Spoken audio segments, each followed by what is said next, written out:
আপনি এর আগে আমাদের ইন্টারভিউতে বলেছিলেন, দাবি করেছিলেন যে বাংলায় বিজেপি 30টি আসন পাবে এবং তৃণমূল 12টি আসন পাবে। এবং আমরা দেখলাম যে এক্সিট পোলের যে মানে গণনা, তাতেও আমরা প্রায় আপনার যে বক্তব্য তার সঙ্গে আমরা অনেকটা সাদৃশ্য খুঁজে পেয়েছিলাম। কিন্তু তারপরে যখন রেজাল্ট বেরোলো দেখা গেল পুরোপুরি ব্যাপারটা উল্টো হয়ে গেছে। কি বলবেন? না দেখো, আমি এক্সিট পোলের ভিত্তিতে বলেছিলাম এবং আমার কাছে যা যা গ্রাউন্ড রিপোর্ট ছিল, আমার মনে আছে সেই ইন্টারভিউতে আমি এটাও বলেছিলাম, যারা এক্সিট পোলগুলো করছে তাদের মধ্যে কয়েকটা অন্তত আন্তর্জাতিক খ্যাতিসম্পন্ন সংস্থা, যেরকম ধরা যাক মানে সি ভোটার, খুবই নামকরা একটা সংস্থা। তারপর ধরা যাক অ্যাক্সিস মাই ইন্ডিয়া, অত্যন্ত গুরুত্বপূর্ণ বিখ্যাত একটি সংস্থা। টুডেস চাণক্য, এর আগে ওরা মানে প্রায় 90 থেকে 95% মিলিয়ে দিয়েছে। আমি বলেছিলাম তারা যদি ঠিক হয় আমি ঠিক, তুমি একবার পুরনো তোমার ইন্টারভিউটা দেখাও, তারা যদি ঠিক হয় আমি ঠিক, তারা যদি ভুল করে আমার কিছু করার নেই। এখন আমি তো আর নিজে কোনো জনমত সমীক্ষা করিনি, আমার কাছে ছিল সেই সমস্ত বিখ্যাত জনমত সমীক্ষক গোষ্ঠীর রিপোর্ট এবং গ্রাউন্ড লেভেল থেকে যে কথাগুলো আমি অন্তত পেয়েছিলাম বা বুঝতে পেরেছিলাম তার ভিত্তিতেই বলেছিলাম। এখন সেটা কেন উল্টে গেল, কেন বুঝতে পারলাম না। আমি তো কোন চার অ্যাক্সিস মাই ইন্ডিয়ার প্রদীপ গুপ্তাও একটা ওপেন টেলিভিশন চ্যানেলে দেখলাম হাউ হাউ করে কেঁদে ফেললো, তার ভবিষ্যৎবাণী মেলেনি বলে। প্রশান্ত কিশোরও চুপ করে গেল। এখন সবাই যদি ভুল করে, আমারও ভুল হয়েছে, আমি তো আর ঈশ্বর প্রদত্ত দূত নই বা আমি হাত গুনে জ্যোতিষচর্চা করতে পারি না। আমি বলেছি কোনো জ্যোতিষচর্চা নয়, আমি একেবারে জনমত সমীক্ষার উপর ভিত্তি করে আমার মতামত জানাতে পারি, সেইটা জানিয়েছিলাম। জনমত সমীক্ষা ভুল হয়েছে, আমি ভুল প্রমাণিত হয়েছে, কি করা যাবে, এটা চলতেই থাকে। এটা তো এমন নয় যে আমি কোনো বিরাট অপরাধ করে ফেলেছি। যারা কোটি কোটি টাকা ব্যবসা করে, যারা জনমত সমীক্ষা করে, তারা যদি ভুল করে আমার কিছু করার নেই। ন্যাচারালি তাদের ভুল হওয়ার ফলে আমার ভুল হয়েছে, এর বেশি কিছু বলার নেই। ভুল হতেই পারে, কি করা যাবে। আরে আমরা তো হিউম্যান মাইন্ড নিয়ে গবেষণা করছি, আমরা তো হিউম্যান মাইন্ড সবসময় 2 2 4 হবে তার কোনো মানে নেই। সুতরাং এটা না বলাটাই ভালো। বরং আমি বলবো ভুল মানে যেটা ফল হয়েছে খতিয়ে দেখতে হবে যে এর কী কারণ ঘটলো, কি ঘটলো, সেগুলো খতিয়ে দেখার দরকার আছে বলে মনে করি একজন শিক্ষক হিসেবে, একজন রাজনৈতিক কর্মী হিসেবে। স্যার, আমরা দেখলাম যে কেন্দ্রে এনডিএ তো জিতলো, কিন্তু সেখানেও দেখা গেল যে এর আগের বার যেমন দেখা গেছিল বিজেপি নিজের ক্ষমতাতেই সরকার গড়তে পারছে, কিন্তু এবারে সেই ম্যাজিক ফিগার বিজেপি ছুঁতে পারেনি। ফলে এবারে সেই মিলিজুলি সরকার তৈরি করতে হচ্ছে, যার মানে যেখানে টিডিপি এবং আরজেডি দুটো দলই বিজেপির তরফ থেকে প্রধানমন্ত্রী হিসেবে নরেন্দ্র মোদীকে বেছে নিয়েছেন। কিন্তু এখন কোনো কারণে যদি এই দুই দলের কোনো একটা দল নিজেদের সমর্থন তুলে নেয়, সেক্ষেত্রে প্ল্যান বি হিসেবে কিছু ভাবা হয়েছে কি বিজেপির পক্ষ থেকে? এখন আমি ধরে নেব কেন যে এরা সমর্থন তুলে নেবে? ধরে নেব কেন? তার কারণ হচ্ছে, দেখো, ভারতীয় জনতা পার্টি এই দেশে প্রথম একেবারে সাকসেসফুলি একটা জোট সরকার চালিয়েছিল। তার আগে কিন্তু জোট সরকার চলেনি। পিভি নরসিংহ রাও যে সরকারটা চালিয়েছিলেন ওটা জোট সরকার ছিল না, উনি একটা মাইনরিটি গভর্নমেন্ট চালিয়েছিলেন। কোনো ক্রমে সেই গভর্নমেন্টকে টিকিয়েছিল বামেরা এবং আরও কিছু দল মিলে, তারা সরকারেই যোগ দেয়নি।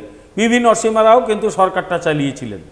প্রথম জোট সরকার বা কোয়ালিশন গভর্নমেন্ট চালিয়েছিল ভারতীয় জনতা পার্টি, যার নেতা ছিলেন অটল বিহারী বাজপেয়ী।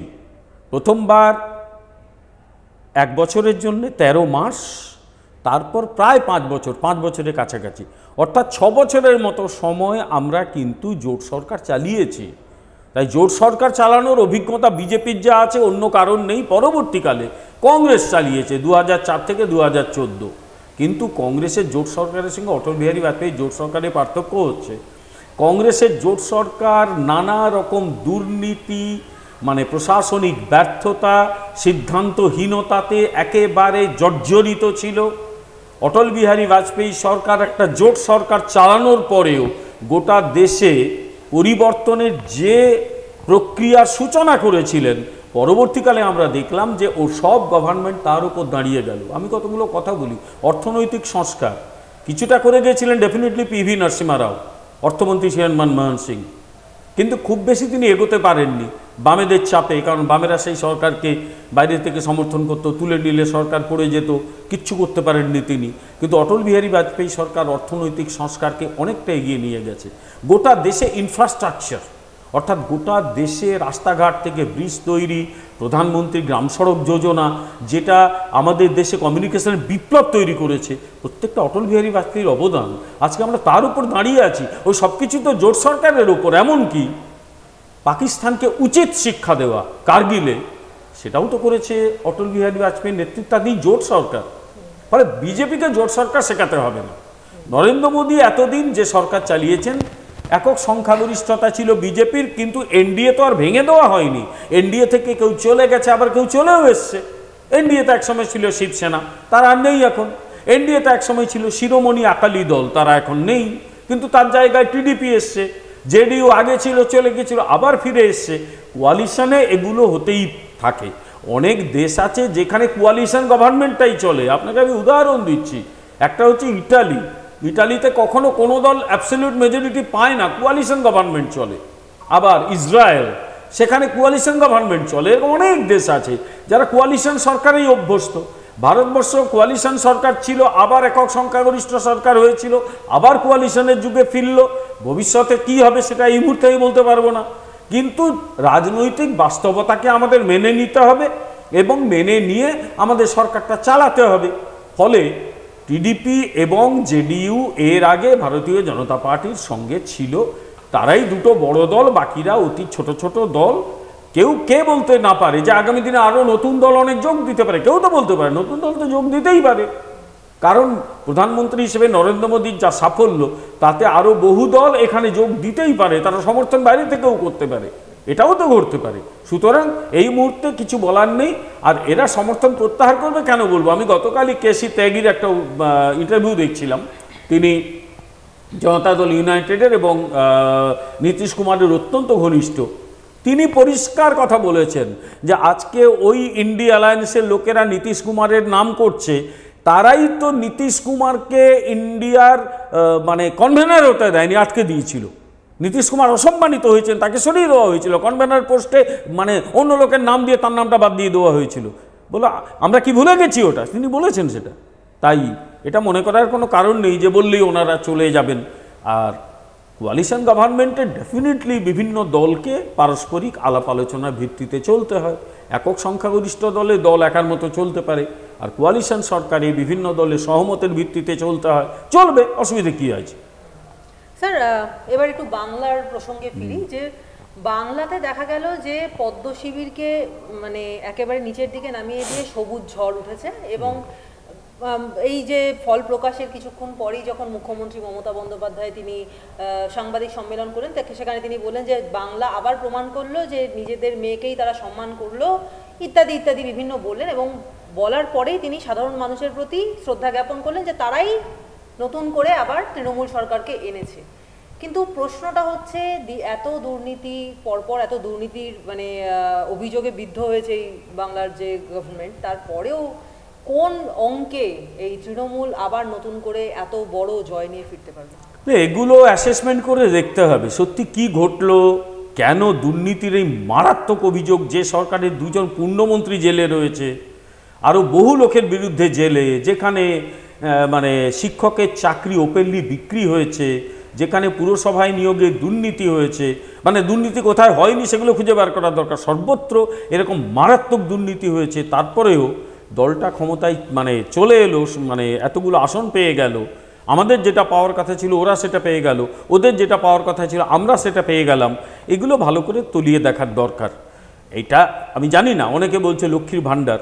আচ্ছা, তাহলে যে 12টা আসনে আমরা জিতেছি সেখানকার মায়েরা কি লক্ষ্মীর ভাণ্ডার পায় না? মা বোনেরা পায় তো, তাহলে বিজেপিকে ভোট দিল কেন? আবার যে জায়গায় আমরা জিতেছি সেখানে তো মানুষের মধ্যে যে অ্যাকশানটা করলো, 29টা জায়গায় সেই অ্যাকশান হলো না কেন? অর্থাৎ দুর্নীতির ব্যাপারটা তাদের মধ্যে রিয়্যাক্ট করলো না কেন মানুষ? ফলে এগুলো কিন্তু ভেবে দেখা দরকার। কোনো ইউনিভার্সাল ক্রাইটেরিয়া দিয়ে ব্যাখ্যা করা মুশকিল। লক্ষ্মীর ভাণ্ডারের জন্য যদি জিতে যায়, তাহলে এই 12টা আসনে আমরা জিতলাম কি করে? এগুলো সমস্ত আলোচনা করার দরকার। হ্যাঁ, একটা বিষয় আমি মেনে নিই, আমাদের কিছু সাংগঠনিক ঘাটতি রয়েছে, সে তো স্বীকার করেই নিচ্ছি আমরা, যে হ্যাঁ আমাদের কিছু সাংগঠনিক ঘাটতি ছিল, তা নইলে রেজাল্টটা অনেক অনেক অনেক বেটার হতে পারত। আমি একটা তথ্য দিই আপনাকে, এমন হতে পারত যদি সাংগঠনিকটা আরেকটু শক্তপোক্ত হতাম আমরা, আমরা কিন্তু আরও 9টা আসন জিততে পারতাম, আরও 9টা। আমি একদম উল্লেখ করে দিচ্ছি, রেজাল্ট আমার কাছে রয়েছে, কারণ আমাদের 12টা আরও 9টা হলে আমরা কিন্তু 21টা আসন পেতাম। তৃণমূল কিন্তু 20-তে নেমে যেত। কি আমি বলে দিই, ধরা যাক আমি 1 লক্ষের নিচে আসনগুলো বলছি, কারণ একটা লোকসভা নির্বাচনে 1 লক্ষ ভোটটা ভোটই নয়। 1 লক্ষের বেশি হলে তাহলে বুঝলাম যে ঠিক আছে, সে বেশি ভোট পেয়েছে, কিন্তু 1 লক্ষের নিচে 90, 92, 40, 50, 30 এরকম আসনগুলো যদি আমি দেখি, বাঁকুড়াটা দেখো তো, বাঁকুড়াতে আমরা হেরেছি 32,778টা ভোট। জাস্ট 16,000 লোককে যদি আমার পক্ষে আনতে পারতাম, সেটা কিন্তু আমরা জিততে পারতাম। 2 নম্বর কৃষ্ণনগর 56,705টা ভোট, অর্থাৎ এই 27-28 হাজার ভোটকে টানলে আমরা জিততে পারতাম। আচ্ছা, আরেকটা হচ্ছে হুগলিতে 76,853টা ভোট, এর অর্ধেক ভোট আমরা টানতে পারতাম। এটা কিন্তু অর্গানাইজেশনালি সম্ভব। তারপর আরেকটা বলি, তারপর দমদমে গতবারে যা ছিল তার হাফ মার্জিন হয়ে গেছে, 70,000-এর একটু বেশি, 660। দমদম আমরা জিততে পারতাম। আরামবাগ আরও কম, 6,399। আচ্ছা, এদিকে ব্যারাকপুর 64,438, আসানসোল 59,564, কোচবিহার 39,250, মেদিনীপুর 27,191, কলকাতা উত্তর 92,560। এই যে 9টা আসন বললাম, এই 9টা আসন আমরা জিতলে অঙ্কটা তো বদলে যেত না? বলতো আমরা 21টা, ওরা 20টা। আমরাই এখন দাপিয়ে বেড়াতাম, চারদিকে মিষ্টি বিলি করে বেড়াতাম। পারিনি, সাংগঠনিকভাবে হয়তো আমরা পিছিয়েছিলাম, বা হয়তো কোথাও আমরা মানুষের কাছে পৌঁছতে পারিনি। এই জায়গায়, যে জায়গায় পৌঁছতে পেরেছি সেখানে আমাদের জয় হয়েছে, যেখানে পৌঁছতে পারিনি আমাদের পরাজয় হয়েছে। ফলে আমরা কিন্তু খুব খারাপ জায়গায় নেই। 1 লক্ষের কম আসনে হেরেছি 9টা আসনে, মাত্র 9টা 1 লক্ষের কম ভোটে হেরেছি। আর সবচেয়ে বড় কথা হচ্ছে, অনেকে বলবে আপনারা তো বিষ্ণুপুরে কম ভোটে জিতেছেন। বিষ্ণুপুরে আমরা জিতেছি 5,567, ঠিক। কিন্তু এই পশ্চিমবাংলার রাজনীতিতে যেখানে প্রতিটি ভোট সরকারের বিরুদ্ধে লড়ে বার করতে হয়, আর সরকার যেখানে দাপিয়ে ভোটটা করে, সরকারের শাসক দলের ক্যাডাররা, বিরোধী এবং শাসক দলের মধ্যে লড়াইয়ের একটা জায়গা তো আছেই। আমরা লড়াই করে এটা পেয়েছি, শাসক দল হেলায় পেয়েছে বা অন্য ট্যাকটিক্স ব্যবহার করে পেয়েছে। তাই আমাদের হতাশ হওয়ার কিছু নেই। প্লাস গতবারের চেয়ে আমাদের ভোট কিন্তু কমেনি। আমি যদি লোকসভা নির্বাচনই বলি, গতবার আমরা 40.3% মতো পেয়েছিলাম, এবার 39%-এর মতো পেয়েছি, হার্ডলি 1%-এর মতো ভোট কমেছে। তৃণমূল গতবারে পেয়েছিল সম্ভবত 43, এবার পেয়েছে 45, 2%-এর মতো ভোট বাড়িয়েছে। বিধানসভার চেয়ে ওদের ভোট কমেছে, বিধানসভার চেয়ে আমাদের ভোট বেড়েছে। ফলে আমি পরিষ্কার বলে দিচ্ছি যে হতাশ হওয়ার কিচ্ছু নেই। কিন্তু আলটিমেটলি ওই যে হিন্দিতে কথা আছে, জো জিতা ওহি সিকান্দার, জিতেছে বিজয়ী, আমরা হেরে গেছি মানে এতগুলো আসন জিততে পারিনি। কিন্তু আমি তো তথ্য দিলাম 9টা আসন আমাদের রেঞ্জের মধ্যে ছিল। কপাল আমাদের খারাপ, আমরা পাইনি। যদি পেতাম, পশ্চিমবাংলার রাজনীতি আজ অন্যরকম হয়ে যেত। তাই মানুষের মধ্যে দুর্নীতির প্রভাব পড়েনি আমি বলবো না। তাহলে দমদম 70,000 হয় কী করে? গতবারে কত ব্যবধান ছিল, এবারে 70,000 হলো কেন? গতবারে 53,000 ছিল, এবারে 70,000 হয়েছে। কিন্তু সংখ্যাটা তো বেশি না, দমদম তো রেঞ্জের মধ্যে। তো আলটিমেটলি আমি যেটা বলি, হ্যাঁ আমি একটু আগে ভুল বলেছিলাম যে দমদম গতবারে অনেক বেশি ভোটে, দমদম 53,000 ভোটে জিতেছিল, এবার 70,000 একটু বাড়িয়েছে। কিন্তু 70,000 রেঞ্জ তো রেঞ্জই নয়। ন্যাচারালি একেবারে সব কিছু শেষ হয়ে যায়নি। আমি মনে করি আমরা ভালো জায়গাতে রয়েছি। সংগঠনটা একটু শক্তপোক্ত করলে, মানুষকে যদি এখনও মানুষকে নামাতে পারি, তাহলে কিন্তু আমরা আছি, ঘুরে দাঁড়ানোর প্রয়োজনে আমরা ঘুরেই দাঁড়িয়ে আছি, আবার সামনের দিকে এগিয়ে যেতে পারবো। স্যার, আমরা যখন দেখেছিলাম যে সন্দেশখালির যে ঘটনা, শেখ শাহজাহানকে ঘিরে এবং মহিলা নির্যাতনের যে ঘটনাতে সারা বাংলায় আগুন জ্বলে উঠেছিল একটা সময়, ভোটের পরে মানে যত ভোটের দিকে এগিয়েছে তত বিজেপি, সিপিএম, কংগ্রেস সবাই এই ইস্যুটাকে, সন্দেশখালির ইস্যুটাকে একটা হাতিয়ার হিসেবে, রাজনৈতিক হাতিয়ার হিসেবে প্রয়োগ করেছে শাসক দলের বিরুদ্ধে। কিন্তু তারপরেও যে বসিরহাটের, যখন আমরা দেখতে পেলাম যে বসিরহাটের যে রেজাল্ট এলো, সেই রেজাল্টে দেখলাম যে সন্দেশখালি ইস্যু যেন কোনো রকম দাগই কাটেনি। তাহলে কি বলতে হবে যে সাধারণ মানুষের মনে সন্দেশখালির ইস্যু, এত বড় যে বিষয়টা, সেটা কোনো রকমভাবে প্রভাব ফেলেনি? দেখো, এটা চিন্তার বিষয় খুবই। সন্দেশখালিতে যা ঘটেছে প্রত্যেকটাই সত্যি ঘটনা। মানুষের জমি জায়গা নিয়ে নেওয়া, এই সরকারই তো ক্যাম্প করে জমি জায়গা ফেরত নেওয়ার কথা বলছে।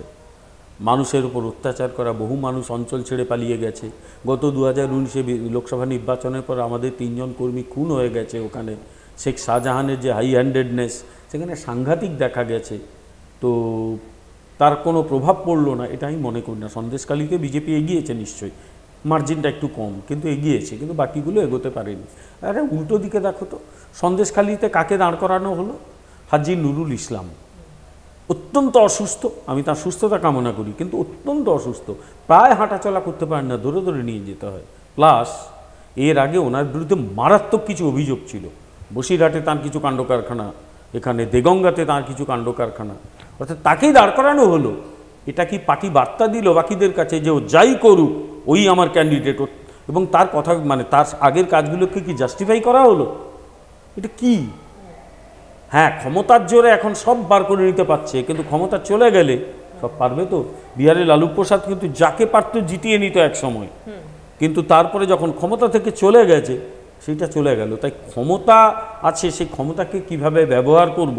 এখানে গান্ধীর কথা মনে করিয়ে দেবো। গান্ধী বলেছেন যে ক্ষমতা থাকলেও তুমি তাকে যেভাবে খুশি ব্যবহার করো না। তুমি ধরে নাও তুমি একজন ওছি মাত্র, তুমি জনগণের ওছি ট্রাস্টি হিসেবে কাজ করো, আমার ক্ষমতা আমি যা খুশি তাই করব। ফল যেটা কি হয়, যেদিন ক্ষমতা হাত থেকে চলে যাবে সেদিন তোমার পাশে কেউ থাকবে না। সিপিএম এই কাজ করতো তো, কিন্তু হ্যাঁ সিপিএম এরকম ওপেনলি করতো না, কিন্তু সিপিএম এই ক্ষমতাকে যেভাবে খুশি ব্যবহার করতো। আজকে সিপিএমের হালটা কি? সবকটা দুটো বাদ দিয়ে সব আসনের জামানত বাজেয়াপ্ত হয়েছে। পশ্চিমবাংলা থেকে আবার সেই শূন্য, কেরালা থেকে মাত্র একটা না দুটো আসন, তামিলনাড়ুতে ডিএমকে দয়ায় 2টো আসন পেয়েছে, এবং এরা শিওরলি এবারে সর্বভারতীয় রাজনীতিতে সিপিএম সর্বভারতীয় দলের তকমা হারাতে চলেছে, আঞ্চলিক দল হয়ে যাবে সিপিএম। তো আজকে তো সিপিএমের এই হাল হয়েছে, পশ্চিমবাংলায় কেন? ওই ক্ষমতাকে যা খুশি তাই করব। আজকে ভোটে যা যা দেখছি, এই যে বুথ দখল, রিগিং কথাগুলো প্রায়ই আসে, সবকটা সিপিএম তৈরি করে গেছে প্রত্যেকটা। আমার মনে আছে সম্ভবত 2004-এ আফজল আমানুল্লাহ বলে একজন এসেছিলেন অবজারভার, তার একটা রিপোর্ট ছিল আমার কাছে, চাইলে হয়তো দেখাতে পারি। উনি বহুবার মানে একাধিকবার বলেছেন পরবর্তীকালে এবং সেই রিপোর্টে যে পশ্চিমবাংলায় ভোটের নামে কি হয় এগুলো তো সিপিএম তৈরি করে দিয়ে গেছে। হ্যাঁ, সেই জুতো এরা পা গলিয়েছে, এখন দেখা যাক সে ছেঁড়া জুতো কতদিন পরে থাকে, আমাদের অপেক্ষা করে থাকতে হবে। স্যার, প্রথমবার যখন ভোটের তারিখ ঘোষণা হয়েছিল তখন থেকেই বিজেপি বাংলার জন্য যে একটা লক্ষ্যমাত্রা বেঁধে দিয়েছিল সেটা হলো 35টি আসন বাংলা থেকে পেতে হবে। এরপর স্বাভাবিকভাবেই সেই আসনটার সংখ্যা নেমে 30 হয়, এবং অবশেষে দেখা যায় যখন ফল ঘোষণা হলো তখন দেখা গেলো সেই 30টা কমে গেল 12-তে। 2019-এর থেকে কিন্তু এটা অনেকটাই কম। কি বলবেন এই বিষয়ে? না, বললাম তো 2019-এ আমরা পেয়েছিলাম 18টা, 2টো আসন ন্যারোলি মিস করেছিলাম, একটা মালদা দক্ষিণ আর একটা হচ্ছে আমাদের আরামবাগ। সেই দুটো পেলে হয়তো বাংলার ইতিহাস আরেকটু বদলে যেতে পারত। দমদমে মাত্র 53,000 ডিফারেন্স ছিল, আমি একটু আগে ভুল বলেছিলাম যে ডবল ছিল না, 53,000 ডিফারেন্স ছিল দমদমে। তো 3টে আমরা পেলে পশ্চিমবাংলার রাজনীতি অন্যরকম হতো, আমরা 21টা পেতাম। পাইনি, কি করা যাবে, যেটা হয়নি। এখন আমরা যা গ্রাউন্ড রিপোর্ট ছিল এবং কেন্দ্রীয় নেতৃত্বের কাছেও তো সেই রিপোর্টগুলো যায়, তারাও বুঝতে পেরেছিলেন, বিভিন্ন যারা মানে প্রিপোল সার্ভে করেছিল, ওপিনিয়ন পোল, তারাও বিজেপিকে ভালো আসন দেখিয়েছিল। আমরা সেটা পাইনি, কি করা যাবে? পাইনি, সেটা মেনে নিতেই হবে, আমাদের মেনে নিয়ে ভবিষ্যতের পথে এগোতে হবে। আপাতত যারা 12টা আসন জিতেছে তারা প্রত্যেকে মানুষকে ধন্যবাদ জানাচ্ছেন, আমরাও জানাই আপনারা 12টা জিতিয়েছেন। আপনারা একমাত্র বিজেপিকেই বিরোধী দল হিসেবে রাখতে চেয়েছেন, আর কাউকে রাখেননি। আপনারা গুরুদায়িত্ব দিয়েছেন, কারণ পশ্চিমবাংলায় রাজনৈতিক পরিবর্তনের গুরুদায়িত্ব একমাত্র বিজেপির হাতে। সিপিএম নেই, শেষ, কংগ্রেস শেষ, কংগ্রেসের মুখ বহরমপুরে পরাজিত হলেন। ফলে এটা একটা আমাদের সামনেও বড় দায়িত্ব, আগামী দিনে তৃণমূলকে সরিয়ে বিজেপি সরকার ক্ষমতায় আনা। এটা বিজেপি কর্মীদের দায়িত্বটা আরও বেড়ে গেল, সেটা হয়তো জানতে পেরেই আবার মানুষের উপর হামলা শুরু হয়েছে, বর্ধমানে পার্টি অফিস ভেঙেছে, বসিরহাটে আক্রমণ হচ্ছে, এগুলো সব চলছে। আগামী দিনে আস্তে আস্তে প্রতিরোধ করতে হবে, আমাদের চেষ্টা করতে হবে। যদিও শাসক দলের কাছে আমরা সঠিক কিছু আশা করি না, কিন্তু ভবিষ্যতে প্রতিরোধ চলবে, চেষ্টা করতে হবে, প্রশাসনের কাছে যেতে হবে, কেন্দ্রকে বলতে হবে মানুষকে সুরক্ষা দিতে। স্যার, আমরা আমরা দেখলাম যে দিলীপ ঘোষের মতো একজন অত্যন্ত দক্ষ সংগঠক, তিনিও দুর্গাপুর থেকে হেরে গেলেন এবং হারার পরেই তিনি মানে ভীষণভাবে আপসেট হয়েছিলেন, সেটা আমরা বুঝতেই পেরেছিলাম, কারণ তিনি কিছু কথা বলেছেন। তিনি বলছেন যে কাঠিবাজি দলের মধ্যে থাকবেই এবং এই হারের পরে এই বিস্ফোরক কথাগুলো দিলীপ ঘোষ বলেছেন। স্যার, প্রশ্নটা হচ্ছে দিলীপ ঘোষ হারলেন কেন?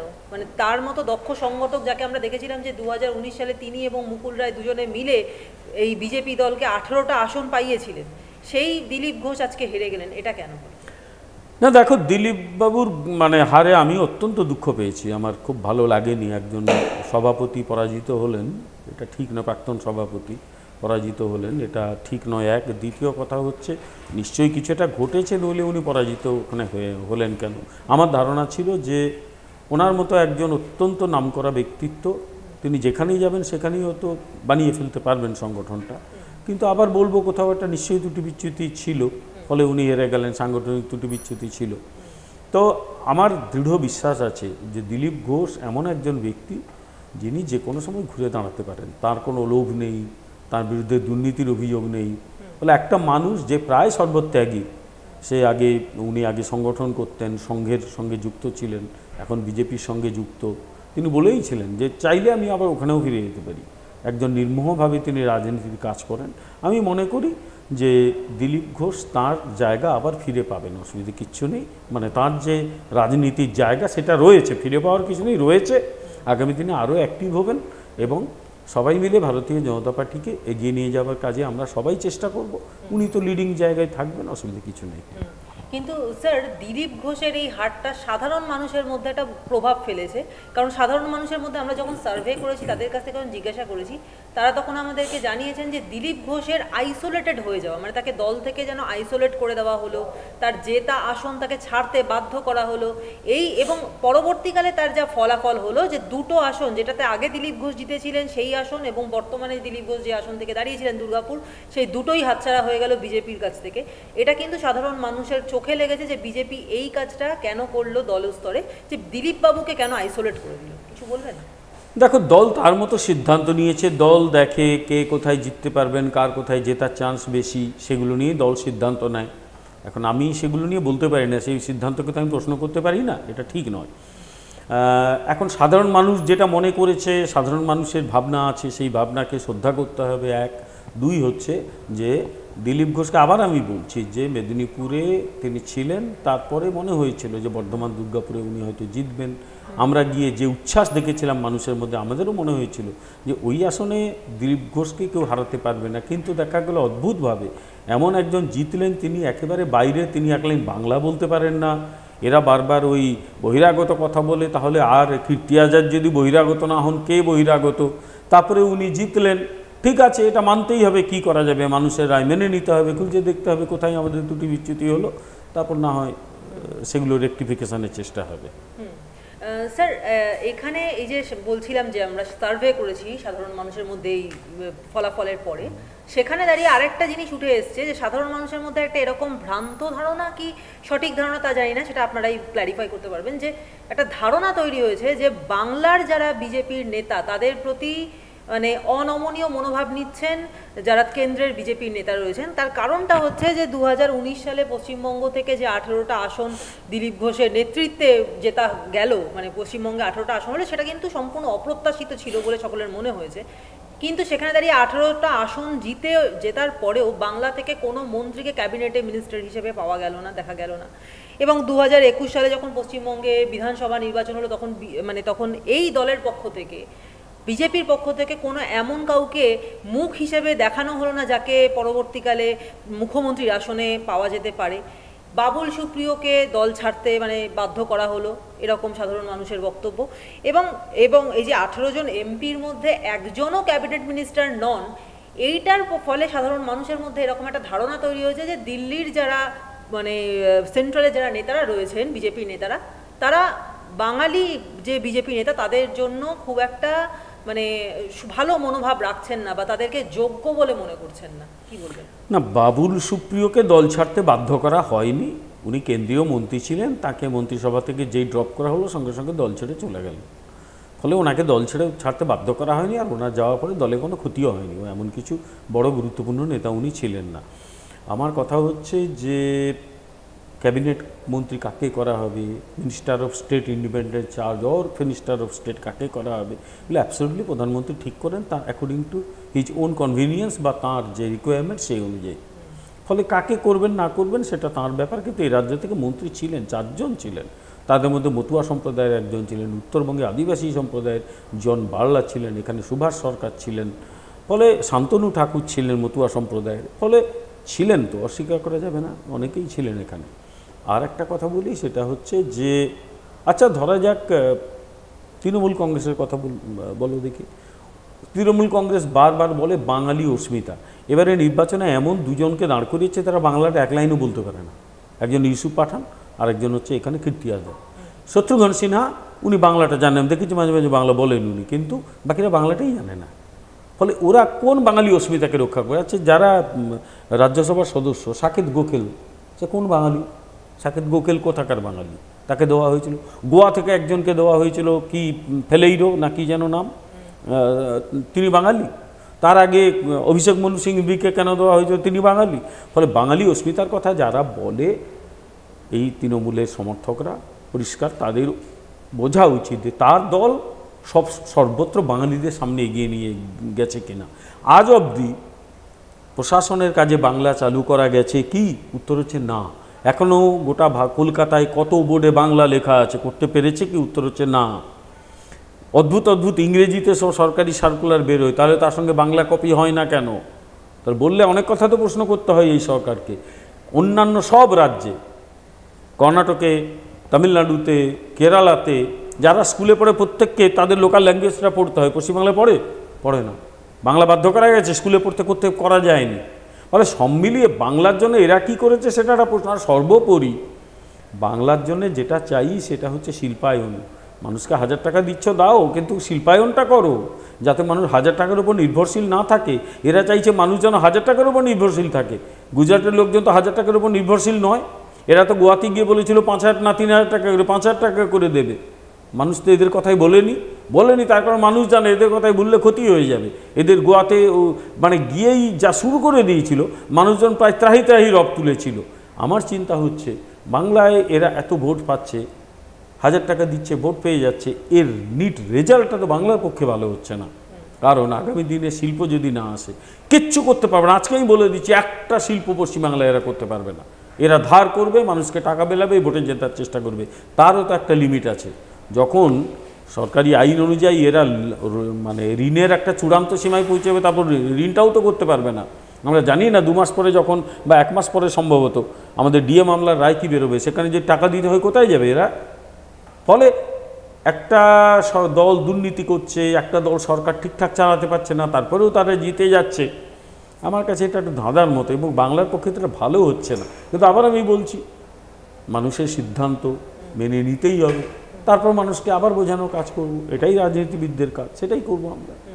কিন্তু স্যার এই যে মানে হেরে যাওয়া নয়, বলা উচিত যে এতটা আসন কম পাওয়া, আসন কম পাওয়া, সেই আসন কম পাওয়ার পেছনে কিন্তু আরেকটাও বিষয় কাজ করছে বলে সবাই মনে করছেন। সেটা হচ্ছে যে 2021 সালেও এই ঘটনা ঘটেছিল, কিন্তু নাকি দল কোনো রকম শিক্ষা নেয়নি। সেটা হচ্ছে যে স্থানীয় নেতৃত্বদের মতামত না নিয়েই প্রার্থী চাপিয়ে দেওয়া, তৃণমূল থেকে যারা ছেড়ে দিয়ে চলে আসছে দলে, সঙ্গে সঙ্গে তাদেরকে টিকিট দেওয়া এবং তাদেরকে মাথায় তুলে নেওয়া। এই বিষয়টা 2021 সালেও হয়েছিল, এবং সে সময়ও যে একটা ব্লান্ডার তো হয়েছিল, সেই ব্লান্ডারটা থেকে যেন দল কোনো মানে শিক্ষা নেয়নি বলেই মনে করছেন সাধারণ মানুষ।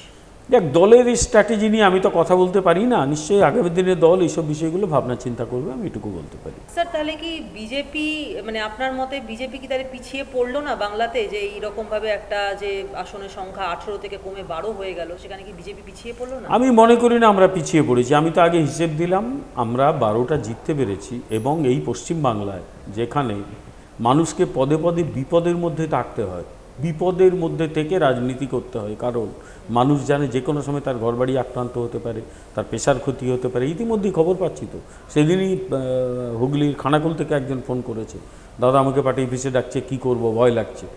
এই আগে আমি দেখেছি মেদিনীপুরে বাড়ি, আমি বড় হয়েছি ওখানে, কলকাতাতেও থাকি, ওখানেও থাকি। আগে পার্টি অফিসে কাউকে ডেকে পাঠালে তার বাড়িতে রান্না বন্ধ হয়ে যেত ভয়ে। মানুষ ভাবতো পার্টি অফিসে ধরে নিয়ে গিয়ে পেটাবে বা জরিমানা করে দেবে, মারবে, ধরবে, জমির ধান কেটে নিয়ে পালাবে। এইগুলো পশ্চিমবাংলায় চলতো কিন্তু আগে, এগুলো চালু করে গেছে সিপিএম। এখন ওই যে পার্টি অফিসে ডেকে পাঠানো, লোককে গিয়ে হামলা করা, ঘরবাড়ি ভাঙচুর করা, এগুলো তো রয়েছে, এগুলো তো বন্ধ করা গেল না পশ্চিমবাংলায়। ফলে এগুলো তো বন্ধ করতে হবে। কিন্তু আবার আমি বলছি, যারা এই 60, 50, 30, 32 হাজার ভোটে জিতে এত লাফাচ্ছে, তাদের আমি বলে দিই যে ইতিহাস তো এখানে শেষ হয়ে যায়নি। সিপিএম কিন্তু এই করতে গিয়ে শেষ হয়েছে।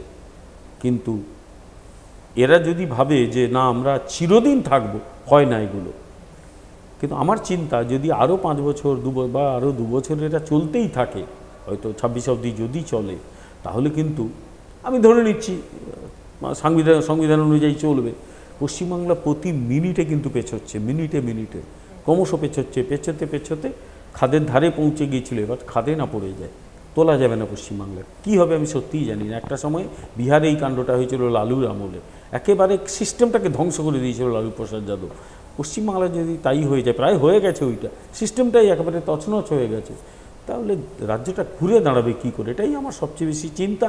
কিন্তু আবার আমি বলি, যারা রাজনীতি করে তাদের হতাশ হতে হয় না, তারা সামনের দিকে এগিয়ে যাবে, নতুন করে ভাববে। আমরা নতুন করে ভাববো। এবং আমি বলেই দিলাম যে 9টা আসনে তো এত আমরা 1 লক্ষের কম মার্জিনে 90-92 থেকে শুরু করে 5000 এই মার্জিনে জিতেছি। এটা লোকসভার নিরিখে কিচ্ছু না। চেষ্টা করলে আমরা নিশ্চয়ই ঘুরে দাঁড়াতে পারবো। এবং যে দুর্নীতিগ্রস্তরা যদি আবার সাজা পায়, তাহলে আগামী দিনে মানুষ বুঝতে পারবে যে না, দুর্নীতি করলে জেলে যেতে হবে। দেখা যাক রাজনীতি কোন দিকে যায়, আমরা মানুষের পাশে আছি, থাকবো। স্যার, একটা শেষ প্রশ্ন করব যে আপনি যদি এই মুহূর্তে দলের রাজ্য সভাপতি হতেন, বিজেপির রাজ্য সভাপতি হতেন, তাহলে সেখানে দাঁড়িয়ে দলের এই রকম পরিস্থিতি, এই রকম অবস্থা, যেখানে কর্মীদেরও মনোবল ভেঙে যাওয়ার পথে, সেখানে দাঁড়িয়ে আপনি কি স্টেপ নিতেন? না, আমি রাজ্য সভাপতি যেহেতু নই, ওইভাবে ভাবাটা ঠিক নয়। এখন দলে আমাকে কেউ যদি আমার কাছে পরামর্শ চায় যে এখন কি স্টেপ নেওয়া উচিত, সেইভাবে আমি বলতে পারি। রাজ্য সভাপতি হলাম কি হলাম না সেটা অন্য ব্যাপার, আমি নিশ্চয়ই কোনোদিন হবও না, কারণ অনেক সিনিয়র লিডার আছেন। কিন্তু আমার কথা হচ্ছে যে পরিষ্কার কথা, একেবারে সংগঠনটাকে গ্রাসরুট লেভেলে ছড়িয়ে দিতে হবে একদম। সংগঠনের সত্যিই কোনো বিকল্প নেই, এবং সেই মানুষগুলোকে নিয়ে আসতে হবে যেই মানুষগুলো দলটাকে ভীষণ ভালোবাসে।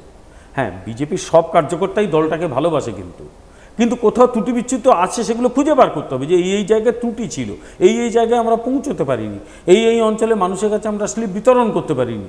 এটা খুঁজে দেখার দরকার যে মানুষের কাছে পৌঁছয়নি, প্রচারটা ঠিক মতো হয়নি, মানুষের মধ্যে স্লিপ বিতরণ করা সম্ভব, ভোটার স্লিপ যায়নি, তাহলে সেখানে সাংগঠনিক ঘাটতি আছে। হয়তো পার্টিকে ভালোবাসে, কিন্তু তারা ব্যাপারটা অ্যাকশান নিতে বা সেই জায়গায় তার ভূমিকা পালন করতে ভুলে গেছে, সেইখানে রেকটিফিকেশনের ব্যাপার নিতে হবে। সরকারের বিরুদ্ধে যেভাবে আন্দোলন চলছিল, ওই গণ আন্দোলনের রাস্তাতেই ফিরে যেতে হবে, পথই পথ চেনাবে, কিচ্ছু করার নেই। আর সবচেয়ে বড় কথা, কেন্দ্রকেও বলতে হবে যে অন্যায়গুলো পশ্চিমবাংলায় হয়েছে, সে অন্যায়ের কিন্তু অবিলম্বে বিচার চাই। কারণ সিপিএম একটা খুব খারাপ কথা পপুলার করে দিয়ে গেছে, নিজেরা হেরেছে, পশ্চিমবাংলা থেকে গোল্লা হয়ে গেছে। কিন্তু এই সিপিএম কংগ্রেস গলা ফুলিয়ে সেটিং চেঁচিয়ে না, কোথাও মানুষের মধ্যে এই ভাবনাটা ঢুকিয়ে যায়। আমি বলছি ওই সেটিং বলে কিচ্ছু নেই। ফলে ইডি সিবিআইয়ের ওপর আমরাও কোথাও ক্ষোভ প্রকাশ করেছি, কোথায় কী হচ্ছে, কেন কাজ হচ্ছে না। ফলে সেই জায়গা থেকে বেরিয়ে আসতে হবে। আর আমি একটু আগে বললাম যে যদি কাল থেকেই অন্যায়ের বিরুদ্ধে অ্যাকশান শুরু হয়, কারণ মামলাগুলো সব জেলে আছে, কোর্টে আছে, কোর্ট যদি তার মামলার রায় দেওয়া শুরু করে, ইডি সিবিআই তার কাজ শুরু করে, দেখবে পশ্চিমবাংলার রাজনীতি আবার ঘুরে গেছে। তাই আমি হতাশ নই, মানুষের কাছে পৌঁছতে হবে, সংগঠনটা শক্ত করতে হবে, শক্তপোক্ত।